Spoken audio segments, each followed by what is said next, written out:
ప్రత్యేకమైన సందర్భంలో ప్రత్యేకమైన అంశాల మీద స్పీకర్ గారు అనుమతిస్తే ఏ సభ్యుడైనా మాట్లాడొచ్చు.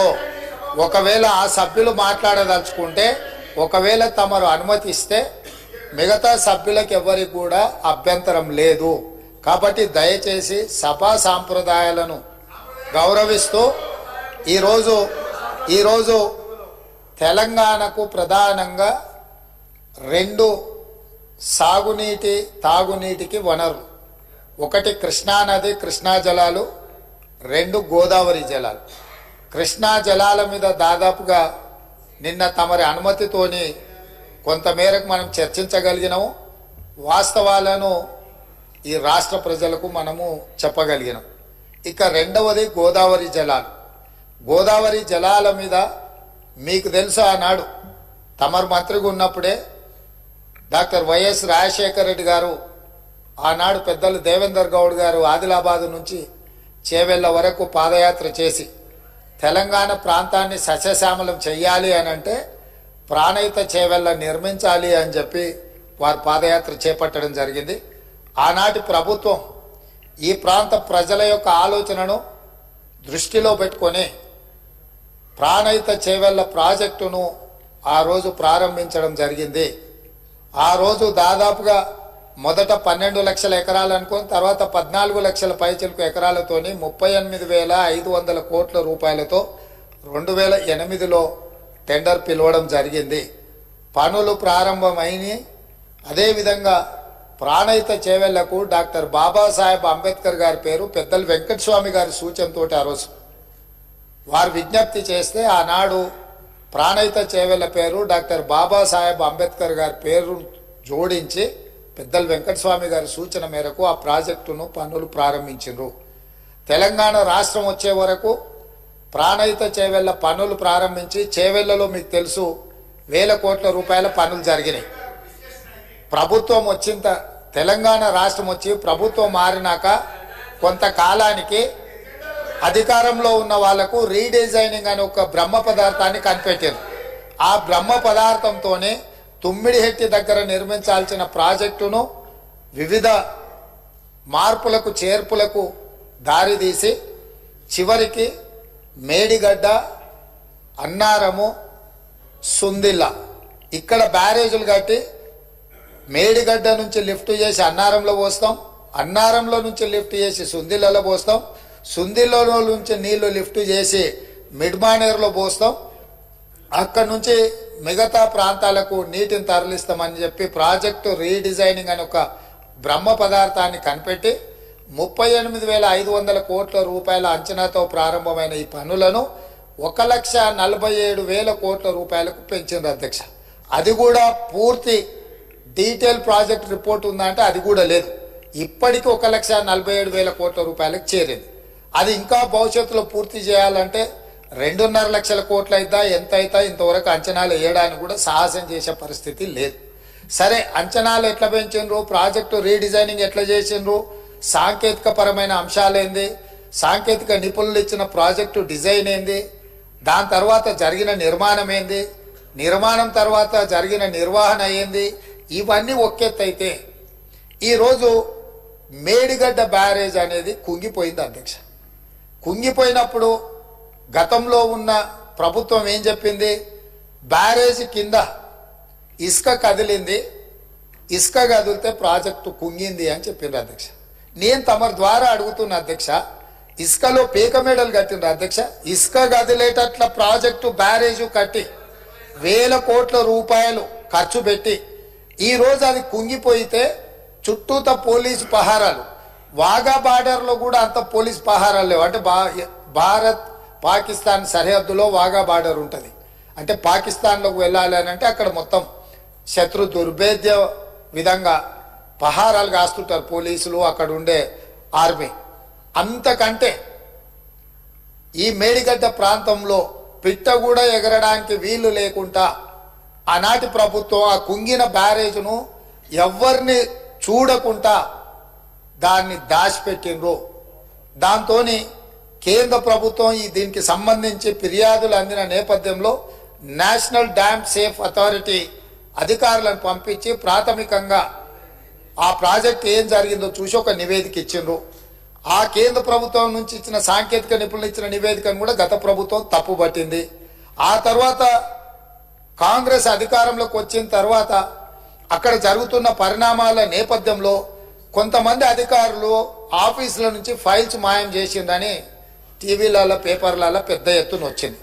తక్షణమే ప్రభుత్వం తేరుకొని విజిలెన్స్ అండ్ ఎన్ఫోర్స్మెంట్ అధికారులను మీరు ఆ ఫైళ్ళు మాయమైన ఏమి మాయమైనాయి, ఎవరు మాయం చేసిండ్రు, అదేవిధంగా మేడిగడ్డ అన్నారం ప్రాజెక్టులలో జరిగిన అవకతవకల మీద మీరు ఒక నివేదిక తయారు చేయండి అని చెప్పి ప్రభుత్వం ఆదేశాలు ఇవ్వడం జరిగింది. సాగునీటి పారుదల శాఖ మంత్రి ఉత్తమ్ కుమార్ రెడ్డి గారు సూచన మేరకు ఈ ఆదేశాలు ఇచ్చినాం. వాళ్ళు పూర్తి స్థాయిలో వీటన్నిటిని పరిశీలించి ప్రాథమికంగా ఒక నివేదిక ఇచ్చారు. అందులో తీసుకున్న నిర్ణయాలు కానీ, లోపభూయిష్టమైన నిర్మాణాలు కానీ, నిర్వహణలో జరిగిన నిర్లక్ష్యానికి సంబంధించిన చాలా విషయాలను వాళ్ళు నివేదిక ఇచ్చిండ్రు. ఆ నివేదిక నేపథ్యంలో ఇప్పటి వరకు చాలా మందికి సభ్యులకు కానీ రాష్ట్ర ప్రజలకు కానీ అక్కడ ఏం జరిగిందో ఏమైందో సంపూర్ణమైన సమాచారం లేదు. ఈరోజు కొత్తగా ఎన్నికైన శాసనసభ్యులు సగానికి పైగా ఉన్నారు. కొంతమంది సీనియర్లు ఉన్న ఈ ప్రాజెక్టులు నిర్వహణ పట్ల వాళ్ళకి ఏ మేరకు దాని మీద పట్టుందో మాకు తెలియదు. అందుకే మేము ఒక మంచి ఆలోచన చేసి ఉప ముఖ్యమంత్రి గారు ఆ మంత్రిని శాసనసభ నియోజకవర్గం నుంచి ఎమ్మెల్యేగా ఎన్నికై ఈరోజు మంత్రిగా IT and industries legislative affairs మినిస్టర్గా ఉన్న దుద్దిల్ల శ్రీధర్ బాబు గారు మనల్ని అందరినీ అక్కడికి రాండి, మీరు అందరు చూడండి, అక్కడ ఏం జరిగిందో తెలుసుకోవాల్సిన బాధ్యత ప్రతి శాసనసభ్యుడు శాసన మండలి సభ్యుల మీద ఉన్నది. రేపు ఈ సభలో జరగబోయే చర్చలో కల్లారా చూసి ఇచ్చిన నివేదికల మీద మనం చర్చ చేపట్టాలి అని చెప్పి వారు సూచన చేసిండ్రు. ఈరోజు మంత్రి గారు కూడా నిన్న అంతకంటే ముందు మొన్న ఇదే సభలో మంత్రి గారు కూడా అధికారికంగా లేఖలు రాసిండ్రు. ఇంక్లూడింగ్ ప్రధాన ప్రతిపక్ష నాయకుడు కల్వకుంట్ల చంద్రశేఖరరావు గారికి, అదేవిధంగా భారతీయ జనతా పార్టీకి, ఎంఐఎంకు, సిపిఐ సభాపక్షాలకు అందరికీ కూడా ఉత్తమ్ కుమార్ రెడ్డి గారు లేఖ రాసి ఈరోజు 10 గంటలకు సభా సమావేశాన్ని ఏర్పాటు చేసుకొని దీని మీద ఆహ్వానం పలికి ఆ తర్వాత మనము అక్కడికి బయలుదేరదామని చెప్పడం జరిగింది అధ్యక్ష. ఈ నేపథ్యంలో ఈరోజు మనమందరం మంతనికి వెళ్ళి మేడిగడ్డ బ్యారేజ్ను చూసి వాటి వివరాలన్నిటినీ తెలుసుకొని కల్లారా చూసి విజిలెన్స్ ఇచ్చే నివేదికను అక్కడ వాళ్ళు శాసనసభ్యులకు శాసన మండలి సభ్యులకు వివరించిన తర్వాత మంత్రులతో సహా అది చూసి వచ్చి రేపో ఎల్లుండో తమరి అనుమతితో సాగునీటి పారుదల శాఖ మంత్రి గారు శ్వేతపత్రాన్ని సభలో పెట్టబోతున్నారు, చర్చకు తీసుకురాబోతున్నారు. ఆ రోజు వీళ్ళందరూ చర్చించడానికి సభ్యులందరూ కూడా ఈ వాస్తవాలను చూసి ఈ వాస్తవాల నేపథ్యంలో చర్చ జరగడానికి అవగాహనతో కూడుకున్న చర్చ తెలంగాణ సమాజానికి తెలంగాణ రైతాంగానికి మేలు జరగాలి, మేలు చెయ్యాలి అనే ఒక సదుద్దేశంతో ఈరోజు ఈ కార్యక్రమాన్ని తీసుకున్నాము. నేను ప్రధాన ప్రతిపక్ష పార్టీ అయిన బీఆర్ఎస్కు మాజీ ముఖ్యమంత్రి శ్రీ కల్వకుంట్ల చంద్రశేఖరరావు గారికి నా విజ్ఞప్తి, మీరు మీ శాసనసభ్యులు, ఎందుకంటే ఈ అద్భుతం, ఈ మ్యాన్ మేడ్ వండర్ ప్రపంచంలోనే అద్భుతమని ఇక్కడ కాదు, న్యూయార్క్ స్క్వేర్, న్యూయార్క్ టైమ్స్, న్యూయార్క్లో అక్కడ పెద్ద పెద్ద డిస్కవరీ ఛానల్స్తో పాటు న్యూయార్క్లో కూడా అక్కడ ప్రపంచంలో అద్భుతాలను ప్రదర్శించే దగ్గర కూడా దీన్ని ప్రదర్శించారు. సంతోషం. తమరు ముఖ్యమంత్రిగా ఉన్నప్పుడు తమరి ఆలోచనతో, తమరి అనుభవంతో, తమ ఆదేశాలతో ఈ అద్భుతాన్ని ఆవిష్కరించారు కదా. ఈరోజు ఈ అద్భుతాన్ని తెలంగాణ ప్రజలు ఎన్నుకున్న శాసనసభ్యులు శాసన మండలి సభ్యులకు చూపించేటప్పుడు వారే ముందుండి వారే ఏ విధంగా ఈ అద్భుతాన్ని సృష్టించారో, దానికోసం వారు ఎంత శ్రమ పడ్డారో, ఎన్ని రాత్రులు నిద్ర లేకుండా వారు గడిపినరో, వారి అనుభవాలను అన్నిటిని కూడా అక్కడ అందరికి వివరించి చెప్తే తెలంగాణ సమాజానికి అంతా కూడా ఈ అద్భుతం అదేంది మన అక్కడ ఉన్నది కదా, మన ఏందన్న ప్రేమకు ప్రతీక ఉంటుంది చూడు, తాజ్మహల్ అంత అద్భుతాన్ని అక్కడ ఆవిష్కరించింది. కాబట్టి కల్లారా చూసి మేము చూస్తే మా చెవులకు అందరికీ వీలు విందుగా వారు చెప్పడానికి అవకాశం ఉంది. కాబట్టి ఈరోజు నేను తమరి ద్వారా మళ్ళొక్కసారి కల్వకుంట్ల చంద్రశేఖరరావు గారికి, గత సాగునీటి పారుదల శాఖ మంత్రి, తర్వాత ఆర్థిక శాఖ మంత్రి మిత్రుడు హరీష్ రావు గారికి, పెద్దలు కడియం శ్రీహరి గారు కూడా గతంలో సాగునీటి పారుదల శాఖ మంత్రిగా చేసిన అనుభవజ్ఞులు, తెలంగాణ సమాజంలో వారి పట్ల గౌరవం ఉన్నది. వారు నిష్పక్షపాతంగా అక్కడికి వచ్చి విశ్లేషించి తెలంగాణ సమాజానికి అక్కడ ఉన్న పరిస్థితులు, మేమేమంటున్నామంటే కాళేశ్వరం మీకు ఏటీఎంగా మారింది, మీ ఇంట్లో కనకవర్షం కురిసిందని మేము ఇక్కడ అనదలుచుకోలేదు. కాకపోతే అక్కడ ఏదైతే జరిగిందో జరిగిన వాస్తవాలను తెలంగాణ ప్రజలకు తెలుసుకునే హక్కు అధికారం లేదా అని నేను అడుగుతున్నా. ఈరోజు మన అందరము గత 4-5 రోజుల నుంచి చెప్తానే ఉన్నాం, అందరం కలిసి వెళ్దామయ్యా ఒక మంచి వాతావరణంలో కలిసి మన అందరం మెలిసి అక్కడికి వెళ్ళి చూసి తప్పు జరిగిందా జరగలేదా, తప్పు జరిగితే తప్పు జరిగిందని నిర్ధారిస్తే తప్పుకు కారణం ఎవరు, దాన్ని నిర్ధారిస్తే దానికి విధించాల్సిన శిక్ష ఏంది, ఈ సభలో చర్చించుకొని ఈ సభ ద్వారా ఒక మంచి సాంప్రదాయానికి తెరదీద్దామనేదే మా ఆలోచన. ఈరోజు మేము దానికోసమే ఆ ప్రాంత శాసనసభ్యుడు కాబట్టి గతంలో గవర్నర్ గారు ఉండే, వారి పేరు ఎందుకు కానీ వారు ఏమన్నారు, కాళేశ్వరరావు అని అన్నాడు హరీశ్వరరావు బదులు. కాళేశ్వరరావు గారిని కూడా ఈరోజు మేము అక్కడికి కాళేశ్వరం పోదామని అడుగుతున్నాము. మేము ఆహ్వానించడంలో ఉన్న తప్పేముంది అధ్యక్ష? ఇప్పుడు మేము ఒకవేళ బై రోడ్డు మేము బస్సులు పెట్టుకున్నాం, అందరం కలిసిపోయినట్టు ఉంటుందని.